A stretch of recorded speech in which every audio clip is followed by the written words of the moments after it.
अस्सलाम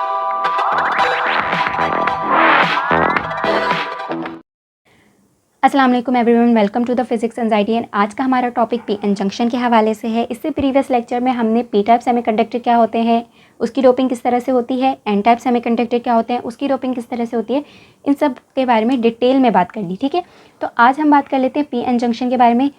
PN junction से related video को स्टार्ट करने से पहले मैं चाहती हूँ कि मैं आपके साथ एल्बर्ट आइंस्टाइन के कुछ गोल्डन वर्ड्स को शेयर करूँ, जो कि उन्होंने हमारी लाइफ के लिए कहा था। क्योंकि हम उनके लॉज याद रखते हैं, उनके एक्सपेरिमेंट पे रिसर्च करते हैं, क्योंकि हमें टॉप करना होता है, हमें सिर्फ मतलब है तो अपनी स्कोर से, लेकिन हम कुछ गोल्डन वर्ड्स जो हमारी लाइफ के लिए कहे गए थे उन्हें मिस कर देते हैं। तो चलें, एक कोटेशन मैं आपके साथ शेयर करना चाहती हूँ। तो कोटेशन कुछ यूँ है: life is like a riding a bicycle, to keep your balance you must keep moving.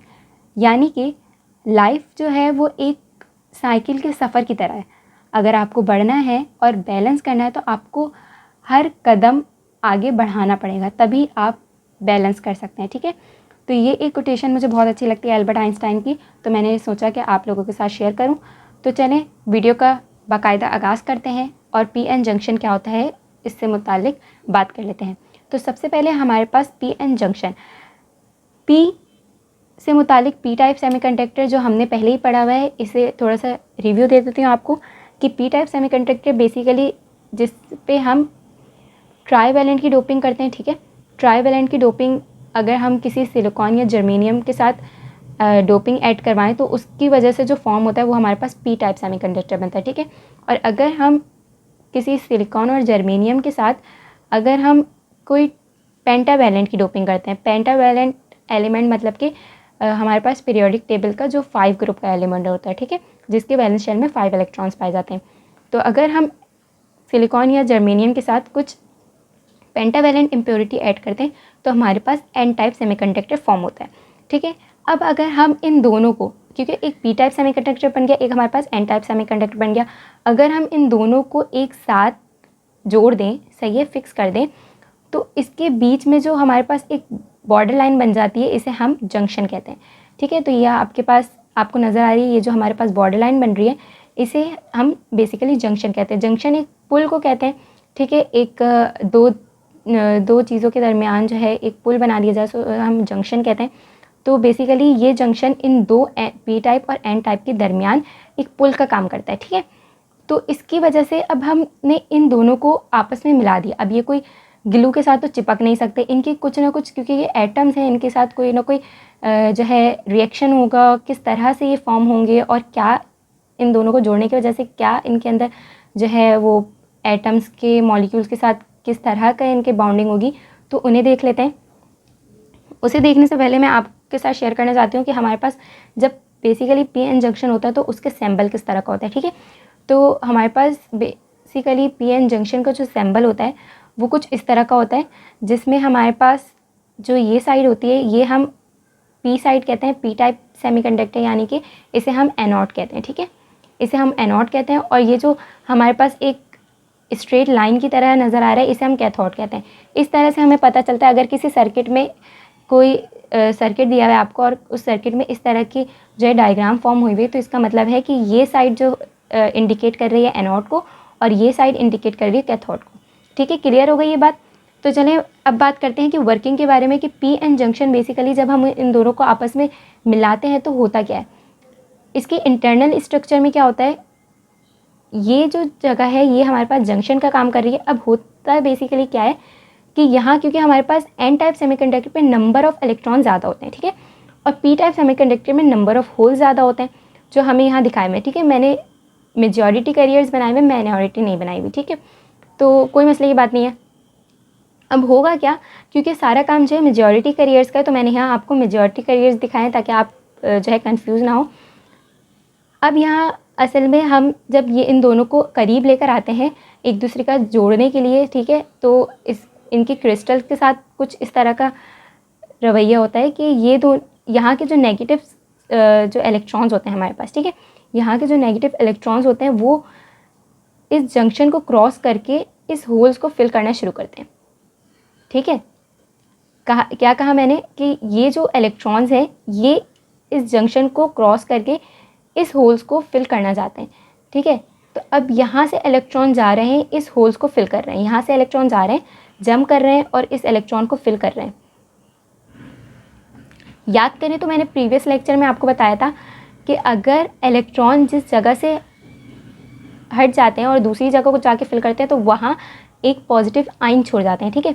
तो जैसे ही यहाँ से ये इलेक्ट्रॉन्स रिमूव होके वहाँ जंप करके उस होल्स को फिल करना शुरू होंगे तो ये पॉजिटिव आयन्स बन जाएंगे, ठीक है। ये जो चीज़ लेयर होगी ये पॉजिटिव आयन की बन जाएगी, तो यहाँ हमारे पास पॉजिटिव आयन्स नज़र आएंगे।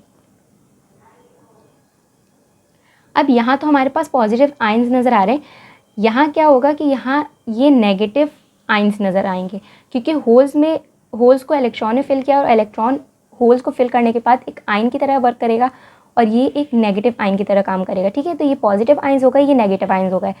अब होगा क्या कि ये पॉजिटिव आयन्स हैं, ये नेगेटिव आयन्स हैं, ये पॉजिटिव और नेगेटिव आयन्स हैं, ठीक है। ये कोई फ्री चार्ज कैरियर्स नहीं है, ये आयन्स है, ठीक है। कैरियर्स जो फ्री चार्ज कैरियर्स होते हैं वो मूवेबल होते हैं, आयन्स मूवेबल नहीं होते। अब यहाँ जो हमारे पास फॉर्म हुआ है वो फॉर्मेशन हुई है आयन्स की। आयन्स की फॉर्मेशन पे इस जगह पे जो हमारे पास है ना वो फ्री चार्ज कैरियर्स जितने भी होंगे, चाहे वो होल्स हैं चाहे वो इलेक्ट्रॉन है, हमारे पास जो चार्ज कैरियर्स हैं वो बेसिकली जो है एक होल है और एक जो है इलेक्ट्रॉन्स हैं। अब इस जगह पे इस फॉर्मेशन की वजह से सारे फ्री चार्ज कैरियर्स यहाँ से ख़त्म हो जाएंगे और यहाँ सिर्फ आयन्स बचेंगे, इस साइड पे पॉजिटिव आयन्स और इस साइड पे नेगेटिव आयन्स, ठीक है। अब क्योंकि अगर आप देख सकते हैं कि ये इस तरह से फॉर्म हो रहे हैं, नेगेटिव और पॉजिटिव, जहाँ भी एक लेयर जो है पॉजिटिव की और एक लेयर हमारे पास नेगेटिव की आ जाती है तो वो वहाँ एक इलेक्ट्रिक फील्ड जनरेट हो जाता है, ठीक है। अगर हमारे पास कहीं भी एक जो है एक फॉर्मेशन पे हमारे पास नेगेटिव नज़र आ रहा है और एक साइड पे हमें सारे पॉजिटिव आयन नज़र आ रहे हैं तो वहाँ उनकी इंटरनल इलेक्ट्रिक फील्ड जो है जनरेट हो जाती है, ठीक है। इसके अंदर एक इलेक्ट्रिकल फील्ड जनरेट हो जाएगी इस तरह से कुछ, क्योंकि इलेक्ट्रिकल फील्ड जो है पॉजिटिव टू नेगेटिव होती है, तो इस तरह से हमें एक इलेक्ट्रिक फील्ड, इसकी इंटरनल इलेक्ट्रिक फील्ड नज़र आएगी जो इनकी आयन्स की अपनी इलेक्ट्रिक फील्ड्स है, ठीक है।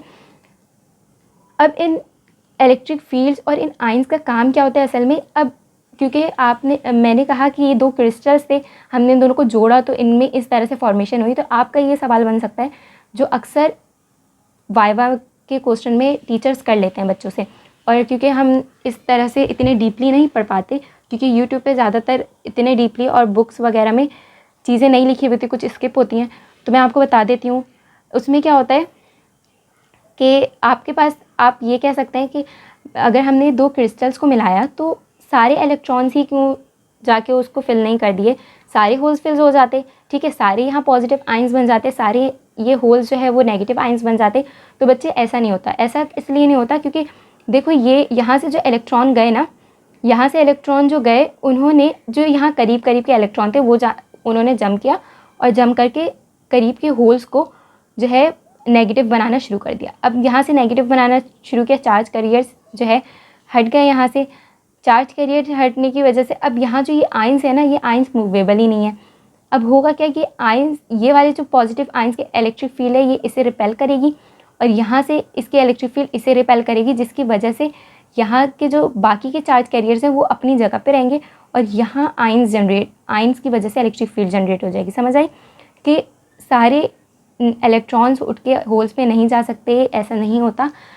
सिर्फ ये जो यहाँ के क्रिस्टल के इलेक्ट्रॉन्स पाए जाते हैं यहाँ पे, वो इस होल्स को फिल करते हैं और यहाँ एक पॉजिटिव और नेगेटिव आयन्स की वजह से एक इलेक्ट्रिक फील्ड जनरेट हो जाती है। इलेक्ट्रिक फील्ड जनरेट हो जाने की वजह से हमारे पास जो लेयर बनती है उसे हम डिप्लेशन लेयर कहते हैं, ठीक है। इसे मैं आपको दिखा देती हूँ कि इस तरह से कुछ फॉर्मेशन हो जाती है हमारे पास। अगर जब हम पीएन जंक्शन में अंदर के इंटरनली स्ट्रक्चर इस तरह से मेंटेन हो जाता है, इलेक्ट्रिक फील्ड बन जाती है, तो उसके बाद हमारे पास जो लेयर होती है वो इस तरह की नज़र आ रही होती है कि यहाँ सारे नेगेटिव आयन्स हो जाते हैं, यहाँ पॉजिटिव, और यहाँ सारे इलेक्ट्रॉन्स हैं, यहाँ होल्स हैं। अब क्या होगा कि अगर हम इस पे कोई भी वोल्टेज अप्लाई करते हैं, जो हम आगे आने वाली नेक्स्ट वीडियोस में देखेंगे, तो उसमें इस डिप्लेशन रीजन का सबसे ज़्यादा काम होता है। तो पीएन जंक्शन में इसकी फॉर्मेशन ही सबसे ज़्यादा अहम है, क्योंकि अगर हम एक पी टाइप सेमीकंडक्टर को लें या एन टाइप सेमीकंडक्टर को लें तो उसका इतना यूज़ नहीं है, सही है। लेकिन अगर हम इन पी और एन टाइप को मिला दें आपस में, तो इसके वजह से ये जो डिप्लेशन रीजन क्रिएट होती है, इसके बेनिफिट क्या होता है हमारे पास कि हम अपनी मर्ज़ी से करंट को फ़्लो कम और ज़्यादा कर सकते हैं। ठीक है, वो किस तरह से करते हैं वो आने वाली इंशाल्लाह नेक्स्ट वीडियोज़ में देखेंगे। आप अभी तक के लिए इतना जान लें कि ये डिप्लेशन लेयर जो है सबसे ज़्यादा वर्क करती है। ये जंक्शन, इसके जो मिड साइड होती है उसे हम जंक्शन कहते हैं, जिसकी वजह से इसका नाम पीएन जंक्शन रखा गया है। दूसरी चीज़ कि जो है इसमें एक अपनी इलेक्ट्रिक फील्ड जनरेट हो जाती है। ठीक है, और ये इलेक्ट्रिक फील्ड की वजह से यहाँ जितने भी फ्री चार्ज कैरियर्स होते हैं वो इस जगह से ख़त्म हो जाते हैं, खाली हो जाते हैं। ठीक है, अगर हम इसकी एनर्जी बैंड गैप की तरह से अगर इसकी एक फॉर्मेशन देखें, अगर हम एक इमेज देखें, तो बेसिकली इस एनर्जी बैंड डायग्राम में हमें ये दिखाया गया है कि ये हमारे पास कंडक्शन बैंड है, ये हमारे पास वैलेंस बैंड है, इसके ये हमारे पास नंबर ऑफ़ इलेक्ट्रॉन्स आ गए, और ये हमारे पास माइनॉरिटी चार्ज कैरियर्स दिखाएंगे किसके, ये हमारे पास माइनॉरिटी चार्ज कैरियर्स दिखाए गए हैं पी टाइप के। ये हमारे पास एन टाइप है, ये हमारे पास पी टाइप है। एन टाइप में नंबर ऑफ़ इलेक्ट्रॉन्स जो है कंडक्शन बैंड में ज़्यादा तादाद में पाए जा रहे हैं, और पी टाइप में उसमें माइनॉरिटी कैरियर्स हैं, इलेक्ट्रॉन ज़्यादा नहीं है। उसके बाद हमारे पास वैलेंस बैंड जो है उसमें नंबर ऑफ़ होल्स जो हैं वो वैलेंस शेल में वो बहुत कम पाए जा रहे हैं एन टाइप सेमीकंडक्टर में, और number of holes P type semiconductor में ज़्यादा पाए जा रहे हैं। ठीक है, और ये जो बीच की लेयर है यही बेसिकली डिप्लेशन लेयर है। ये जो आपके पास शो कर रही है ना, इसकी जो स्लोप है, ये स्लोप शो कर रहा है एनर्जी को, कि एक इलेक्ट्रॉन को यहाँ से एन टाइप से पी टाइप तक जाने के लिए कितनी एनर्जी वेस्ट करनी पड़ेगी। देखिए, कोई चीज़ ऊंचाई पे होती है ना, तो उसे क्रॉस करना मुश्किल होता है। ठीक है, अब अगर हमें कोई ऊंचाई पे चढ़ना है, मान लें हमारे पास कोई पहाड़ है, अगर हमें पहाड़ पे चढ़ना है तो उस पहाड़ पे चढ़ने के लिए हमें उतनी ही एनर्जी प्रोवाइड होगी। ठीक है, तो किसी ऊंचाई पे चढ़ने के लिए एनर्जी प्रोवाइड होती है, इसी तरह से इलेक्ट्रॉन को भी इस ऊंचाई पे चढ़ने के लिए एनर्जी प्रोवाइड करनी पड़ेगी। ठीक है, एनर्जी, जब तक एनर्जी नहीं आएगी वो इस जो गैप है इसे ख़त्म नहीं कर सकते। और ये गैप किस तरह से हम एनर्जी किस तरह से प्रोवाइड कर सकते हैं, एक्सटर्नली हम वोल्टेज अप्लाई कर दें या हीट प्रोवाइड करते हैं, तो उसकी वजह से इलेक्ट्रॉन एनर्जाइज हो जाएंगे और उसके बाद ईजिली इस जगह को क्रॉस कर सकते हैं। वो आने वाली वीडियोज़ में हम देखेंगे। ठीक है, तो ये हमारे पास आ गया एनर्जी बैंड डायग्राम, इसके थ्रू भी मैंने आपको समझा दिया। तो अब बात कर लेते हैं बिल्ट इन बैरियर पोटेंशियल की। तो बेटा बैरियर पोटेंशियल जो है वो बेसिकली डिप्लेशन लेयर को क्रॉस करने के लिए जितना वोल्टेज हमें प्रोवाइड होता है उसे हम कहते हैं। ठीक है, पोटेंशियल डिफरेंस कितना चाहिए होता है, हमें वोल्टेज कितना फराहम करना होता है, इस चीज़ को हम बैरियर पोटेंशियल कहते हैं, जो पहले से बिल्ट इन होता है। ठीक है, मतलब कि जब हम उसे बना रहे होते हैं, मैन्युफैक्चर कर रहे होते हैं, उसी के दौरान हमें पता चलता है कि इसके बिल्ट इन बैरियर पोटेंशियल कितना होगा। तो इसके फार्मूला देख लेते हैं कि इसका जो फार्मूला, मेन फार्मूला वैसे इतना ये आता नहीं है, लेकिन MCQs बेस पे कभी कभार या न्यूमेरिकल्स वगैरह में ये चीज़ें पूछ ली जाती हैं। तो ये हमारे पास न्यूमेरिकल फार्मूला आ जाता है। फार्मूला है VB = KT upon Q ln ND NA upon n small n का स्क्वायर। तो इसमें बेसिकली ये सारे पैरामीटर्स क्या हैं इसके बारे में बात कर लेते हैं। सबसे पहले हमारे पास है ND, सबस्क्रिप्ट में हमारे पास D लिखा हुआ है, इसके मतलब है N टाइप डोनर एटम, क्योंकि N जो है वो एक डोनर एटम की तरह काम करता है। डोनर किसे कहते हैं, डोनर बेसिकली जो डोनेट कर सकता हो, जिसके पास इतने इलेक्ट्रॉन हो जो कि दूसरे को दे सके। ठीक है, और उसके बाद Na आ गया P टाइप एक्सेप्टर एटम्स। जो P टाइप के एक्सेप्टर एटम्स होते हैं, एक्सेप्टर एटम मतलब होल्स, क्योंकि होल्स जो है वो एक्सेप्ट कर सकते हैं इलेक्ट्रॉन को, उनके अंदर एबिलिटी नहीं होती कि वो डोनेट कर सकते हैं, वो एक्सेप्ट कर सकते हैं, तो उन्हें हम एक्सेप्टर कहते हैं। ठीक है, दूसरी चीज़ आ गई हमारे पास N, जो स्मॉल n हमने देखा था वो है कॉन्सेंट्रेशन ऑफ इलेक्ट्रॉन्स। देन हमारे पास आ जाता है KT अपॉन Q, इसे हम थर्मल वोल्टेज कहते हैं, जो हम मैन्युफैक्चरिंग के दौरान प्रोवाइड करते हैं। T टेम्परेचर है केल्विन में। ठीक है, और उसके बाद लास्ट हमारे पास आ जाता है Q जो है वो चार्जेस हैं जो हम कूलम्स में लेते हैं। ठीक है, तो ये हमारे पास बिल्ट इन बैरियर पोटेंशियल है। सिलिकॉन का बैरियर पोटेंशियल ये बिल्ट इन होता है, मैं आपको बता देती हूँ। अगर हमें उस बैरियर को, मतलब कि जो डिप्लेशन लेयर इस तरह से फॉर्म हुई हुई थी, अगर हमें यहाँ से इलेक्ट्रॉन, ये N टाइप के इलेक्ट्रॉन्स हैं, अगर ये इलेक्ट्रॉन्स हमें होल्स तक पहुँचाने हैं, ठीक है, अगर हमें ये जो डिप्लेशन लेयर है इसे अगर हमें ख़त्म करना है, अगर हमें ये डिप्लेशन लेयर तोड़नी है और हमें इलेक्ट्रॉन को यहाँ से वहाँ फ्लो करवाना है, सर्किट को कंप्लीट कराना है, तो सर्किट को कंप्लीट कराने के लिए ये बैरियर पोटेंशियल जो है, ये जो डिप्लेशन लेयर है, ये एक जो है वो पुल का उस का काम करेगी, लेयर का काम करेगी, ये इन्हें आगे नहीं बढ़ने देगी। तो इसको तोड़ने के लिए हम क्या करेंगे, कुछ वोल्टेज अप्लाई करते हैं। वो वोल्टेज जो होते हैं, अगर सिलिकॉन के एन टाइप सेमीकंडक्टर बनाने के लिए सिलिकॉन का यूज़ किया गया है, सिलिकॉन एटम का, तो उसके लिए हमारे पास 0.7 वोल्टेज चाहिए होता है मैक्सिमम। अगर हम इसे 0.7 वोल्टेज अप्लाई करें तो ये बैरियर पोटेंशियल बिल्कुल ख़त्म हो जाते हैं। ये किस तरह से होते हैं, जब हम इनके बारे में डिटेल में बात करेंगे तो मैं आपको बताऊंगी। ये 0.7 वोल्ट फराहम करने के बाद ये बैरियर पोटेंशियल बिल्कुल ख़त्म हो जाते हैं और इस तरह से हमारा सर्किट कंप्लीट हो जाता है। ठीक है, तो 0.7 से जितना हम बढ़ाते रहेंगे हमारी करंट बढ़ेगा। उसके बाद जो है हमारे पास कोई भी ऐसे लेयर बाकी नहीं रहेगी जो हमारे इलेक्ट्रॉन को रोक सके, करंट के फ्लो को रोक सके। ठीक है, तो मैं आपको बेसिक डेफिनेशंस बता देती हूँ जो इस लेक्चर में हेल्पफुल रहेंगे आपके लिए। सबसे पहले हमारे पास आ जाता है, जो बेसिक डेफिनेशन में हमारे पास सबसे पहली चीज़ आ जाती है वो आ जाती है डिफ्यूजन। डिफ्यूजन जो है बेसिकली मैं आपको वर्ड्स में बता रही थी, इसके मैंने प्रॉपर डेफिनेशन लिख दिया यहाँ।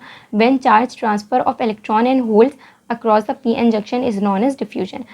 जब जो है चार्जेस जो हैं वो इलेक्ट्रॉन्स से होल्स में, या चार्जेस जो हैं वो ट्रांसफ़र हो रहे होते हैं, जो हमारे चार्जेस होल्स की तरफ ट्रांसफ़र हो जाते हैं, हम उसे डिफ्यूजन कहते हैं बेसिकली। ठीक है, तो हम साइंस के वर्ड्स में उसे डिफ्यूजन कहते हैं।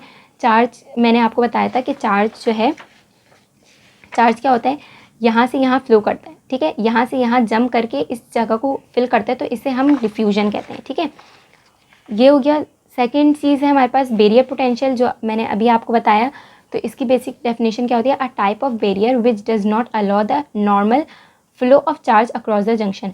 ये एक ऐसा बैरियर होता है, ये रुकावट होती है ऐसी जो फ्लो ऑफ चार्ज को रोक देती है। ठीक है, जो जंक्शन के अक्रॉस जो है फ्लो ऑफ चार्ज नहीं होने देती, मतलब कि चार्जेस का फ्लो नहीं होना मतलब इलेक्ट्रॉन फ्लो नहीं हो रहे। ठीक है, इलेक्ट्रॉन फ्लो नहीं हो रहे मतलब कि करंट फ्लो नहीं हो रहा। ठीक है, तो ये बात है कि हमारे पास बैरियर पोटेंशियल जो है ये करंट को रोकने का काम करते हैं, इलेक्ट्रॉन्स को रोकने का काम करते हैं। तो जब तक ये बैरियर पोटेंशियल को हम जंप नहीं कर सकते, इसे तोड़ेंगे नहीं, तो आगे नहीं बढ़ सकते और हमारे सर्किट कंप्लीट ही नहीं हो सकता। तो ये काफ़ी हेल्पफुल होता है। आने वाली नेक्स्ट वीडियो में हम बात करेंगे कि बैरियर पोटेंशियल किस तरह से हम क्रॉस कर सकते हैं और उसके लिए किस तरह के वोल्टेज अप्लाई करते हैं, अंदर का इंटरनल स्ट्रक्चर किस तरह का होता है, वर्किंग किस तरह की होती है। तो आने वाली वीडियो काफ़ी हेल्पफुल है आपके लिए। अगर आपको ये वीडियो पसंद आई है तो एक थम्स अप ज़रूर दीजिएगा और चैनल को सब्सक्राइब ज़रूर कीजिएगा। तो मिलते हैं आने वाली एक नई इंटरेस्टिंग वीडियो के साथ। जब तक के लिए अल्लाह हाफ़िज़।